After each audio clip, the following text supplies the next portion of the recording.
భక్తులై ఇంటిలోనికి వచ్చి ఆయన పూజించి పెట్టెలు విప్పి బంగారు సామ్రాణి పొట్టములను కానుకలుగా ఆయనకు సమర్పించారు. లోకా సువార్త 2:10.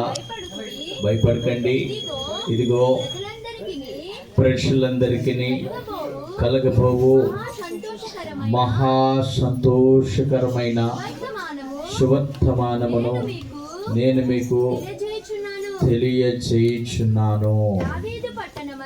దావీదు పట్టణమందు నేడు రక్షకుడు నీ కొరకు పుట్టి ఉన్నాడు.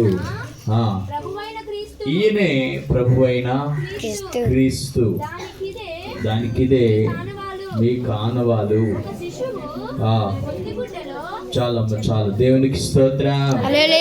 చిన్న ప్రార్థన చేసుకుందాం. ఈరోజు ఒక మంచి వర్తమానం మనం విందాం. క్రీస్తు పుట్టిక. ఇక్కడ మనం మత్తయి సువార్తలో మనకు చెప్పబడిన మాట ఏంటంటే, వారు అత్యానంద భరితులయ్యారు. ఏమయ్యారండి? అత్యానంద భరితులయ్యారు. అంటే ఆనందానికి మించి వారు ఆనందములో మునిగారు, సంతోషములో మునిగారు అని చెప్పుకోవచ్చు. ఎందుకు మునిగారు అనంటే క్రీస్తు పుట్టిక. ఇక్కడ పాయింట్ ఏంటంటే క్రీస్తు పుట్టిక. యేసు క్రీస్తు పుట్టడం మూలంగా వారు ఏమయ్యారండి? యేసు క్రీస్తు పుట్టడం వలన వారు అత్యానంద భరితులయ్యారంట. దేవునికి స్తోత్రం. ఒక నార్మల్ మ్యాన్ పుట్టినప్పుడు అంత ఆనందము రాకపోవచ్చేమో, నాకు తెలిసి అంత ఆనందం రాకపోవచ్చు.